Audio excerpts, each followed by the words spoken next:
अस्सलाम वालेकुम। Welcome to conflict card रात। दोस्तों, फ्रांस ने ऑफिशियली पाकिस्तान और चाइना के खिलाफ एक महाज खोल दिया है और ये महाज है राफेल एयरक्राफ्ट को लेकर।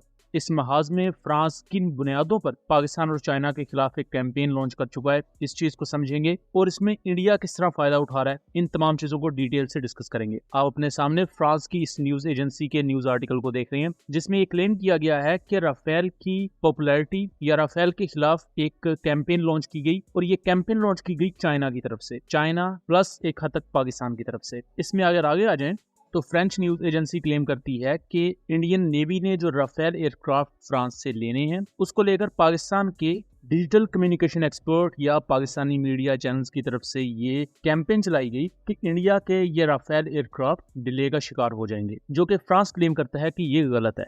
उसके बाद दूसरी तरफ फ्रेंच डिसॉल्ट एविएशन, जो कि राफेल एयरक्राफ्ट को बनाती है और उसके दूसरे सब सिस्टम्स को भी, उसके सीईओ एरिक ट्रेपियर, उन्होंने माजी में काफी ज्यादा बयान दिए थे, खास तौर पर ऑपरेशन सिंदूर को लेकर, कि पाकिस्तान का क्लेम जो है 3 राफेल शूट डाउन करने का, वो गलत है। उसमें एक राफेल का नुकसान एरिक ट्रेपियर ने माना और दूसरी तरफ उन्होंने ये भी क्लेम किया था कि इंडिया ने अभी तक उन्हें एक्सेस कंप्लीटली नहीं दी कि असल में हुआ क्या था मई के महीने में। तो वहां डिसॉल्ट एविएशन के सीईओ ने कहा कि अगर उन्हें कंप्लीट एक्सेस मिलती है तो वो मजीद बेहतर पोजीशन में होंगे कि वो बता सकें कि राफेल एयरक्राफ्ट ने किस हद तक बेहतर परफॉर्म किया पाकिस्तान के खिलाफ या उसे कितना नुकसान पहुंचा। अब ये पहली दफा है कि फ्रांस ने ऑफिशियली पाकिस्तान और चाइना दोनों को पॉइंट आउट करते हुए दोनों के खिलाफ एक कैंपेन लॉन्च किया है या दोनों को हिट आउट किया है। इससे पहले फ्रांस ऑफिशियली ये भी कह चुका है कि जब इंडियन राफेल एयरक्राफ्ट पाकिस्तान ने शूट डाउन किए या पाकिस्तान ने क्लेम किया तो चाइना ने सोशल मीडिया पर और दूसरे मीडिया प्लेटफॉर्म्स को यूज करते हुए एक प्रॉपर कैंपेन लॉन्च कर दी। इस कैंपेन का मकसद ये था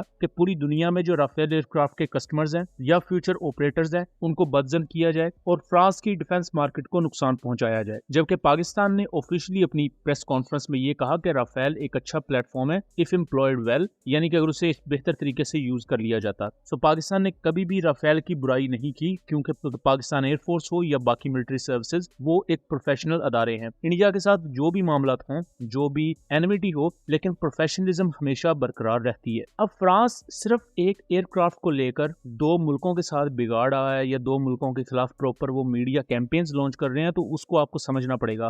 हमारे यहाँ लोग अक्सर औकात ये कह देते हैं कि राफेल वाला मामला बस मई में हो गया, बस इसकी जान छोड़ दी जाए। इसकी जान चले हम तो छोड़ दें, लेकिन ना फ्रांस छोड़ा है ना इंडिया छोड़ा है, ठीक है। रोज उसको लेकर कोई ना कोई नई डिटेल्स आ रही हैं। अब ये जो रिसेंट मामला खड़ा हुआ है, इसमें ना सिर्फ फ्रांस की मिनिस्ट्री ऑफ फॉरेन अफेयर्स शामिल है, बल्कि फ्रेंच गवर्नमेंट भी इसमें इन्वॉल्व है। यहाँ आप इस चीज को समझें कि मल्टीपल वो कंट्रीज हैं जो इस वक्त राफेल एयरक्राफ्ट के ऑर्डर्स दे चुकी हैं और इन ऑर्डर्स की जो मालियत है वो बिलियंस ऑफ डॉलर्स में है। सबसे पहले तो अगर आप इंडिया के ऑर्डर्स देखें तो 36 राफेल इंडियन एयरफोर्स ऑपरेट कर रही है। देन 26 राफेल का ऑर्डर इंडियन नेवी ने भी दिया हुआ है, जो कि 2030 तक डिलीवर कर दिए जाएंगे। और इंडियन एयरफोर्स और इंडियन नेवी दोनों के जो कंबाइंड ऑर्डर की वर्थ है वो 15 बिलियन डॉलर से भी ज्यादा है। फिर उसके बाद यूनाइटेड अरब एमिरेट्स है, जिसने 80 एयरक्राफ्ट ऑर्डर दिए हुए हैं और इसकी वर्थ है 19 बिलियन डॉलर। फिर इंडोनेशिया है, इंडोनेशिया ने 8.1 बिलियन डॉलर के 42 राफेल एयरक्राफ्ट खरीदने के लिए ऑर्डर किए हुए हैं। देन सर्बिया है,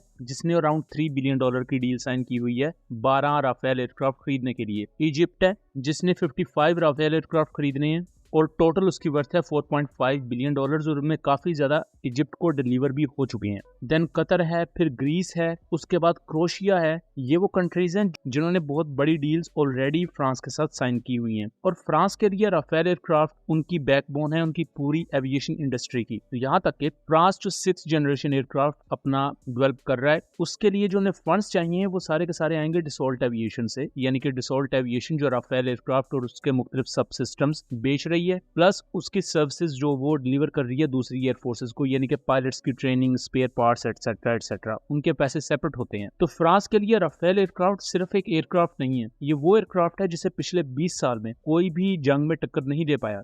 और पाकिस्तान ने ऐसे 4 एयरक्राफ्ट शूट डाउन किए जो पाकिस्तान का ऑफिशियल क्लेम है। फ्रांस ऑफिशियली एक एयरक्राफ्ट को कंफर्म करता है और बाकियों के बारे में उनका कहना है कि हम उस पर मजीद इन्वेस्टिगेशन कर रहे हैं, जैसे ही मजीद इन्फो आएगी तो हम लोगों को उसके बारे में बता देंगे। अब यही वजह है कि फ्रांस हिट आउट कर रहा है पाकिस्तान को भी, देन चाइना को भी, और इंडिया इस चीज से फायदा उठा रहा है। इंडिया के सोशल मीडिया को बस अपनी शर्मिंदगी छुपाने के लिए या इंडियन एयरफोर्स को भी अपनी शर्मिंदगी छुपाने के लिए कुछ ना कुछ नैरेटिव तो चाहिए, और वो नैरेटिव उन्हें फ्रेंच न्यूज एजेंसीज की तरफ से मिल रहा है, जिसे वो आगे प्रोपेगेट कर रहे हैं। सो दोस्तों, ये था एक एनालिसिस। इस पर जैसी मजीद अपडेट्स आएंगी तो हम आपको आगाह रखेंगे। मिलेंगे अगली वीडियो में, तब तक के लिए अल्लाह हाफिज।